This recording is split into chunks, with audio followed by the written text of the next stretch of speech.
लोकसभा चुनाव के परिणाम आने के बाद निर्वाचित सांसद मछली शहर प्रिया सरोज आज मुखातिब होने के लिए इंडिया बोलेगा के इस यूट्यूब मंच पर स्वागत है इनका और ये हमारे समक्ष मौजूद हैं। आज प्रिया जी, आपसे जानना होगा कि मेजॉरिटी तो नहीं आ पाई, लेकिन कहीं न कहीं मेजॉरिटी से दूर आपने सत्तारूढ़ दल को भी रखा है। जैसे तैसे उन्होंने अपनी शपथ ली है तीसरे टर्म में। इस बार की जो पहल है, जो इंडिया गठबंधन के शीर्ष नेतृत्व कर रहे नेतागण हैं, उनके बयान अब आने शुरू हो गए हैं 2 दिनों से।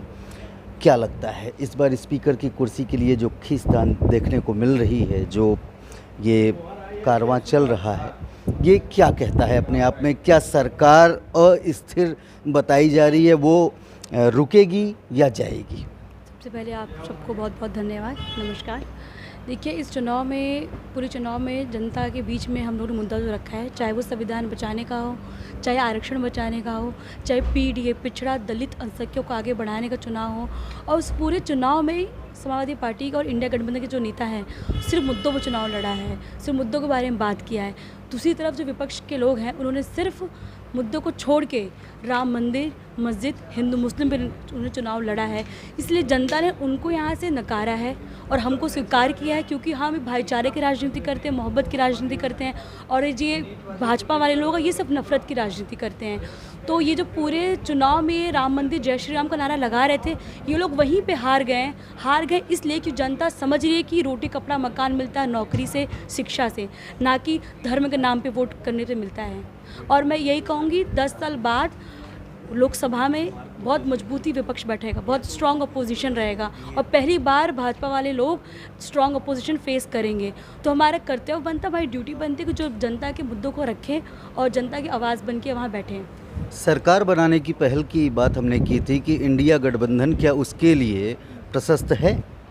जी देखिए, पहली बात तो 400 पार का जो ये नारा लगा रहे थे, 400 पार तो इनका हो नहीं पाया है, और जो इनका मेजॉरिटी बनी वो भी ऐसी बनी, कभी भी गिर सकती है, और बहुत सारी इसमें वेट एंड वॉच वाली स्थिति है अभी, कि हम देख रहे हैं अभी आगे क्या चीज़ें हो सकती हैं। हम यही कहेंगे कि जनता ने इनको मेजॉरिटी नहीं दी है, इसका मतलब जनता नहीं चाहती थी इनको सरकार में आना। 60, 70, 80 सीट्स ऐसी हैं जहाँ 1000 कम मार्जिन से हम लोग हारे हैं।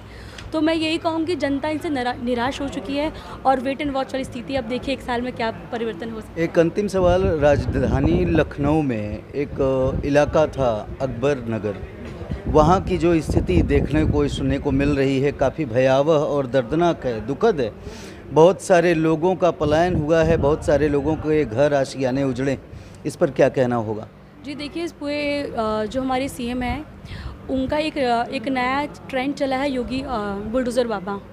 तो मैं ये कहूँगी, हमेशा जगह जाके कहते हैं कि हम लॉ एंड ऑर्डर बहुत अच्छा कर रहे हैं, बहुत अच्छी स्थिति में लॉ एंड ऑर्डर के हिसाब से कहते हैं कि अब हमारे यहाँ केसेस कम होते हैं, चोरी डकैती नहीं होती है। लेकिन जो इनका ट्रेंड है बुलडोज़र वाला, मुझे लगता है किसी भी सीआरपीसी आईपीसी में नहीं लिखा है कोई व्यक्ति अगर कोई व्यक्ति किसी ने क्राइम किया है तो आपका घर तोड़ दे।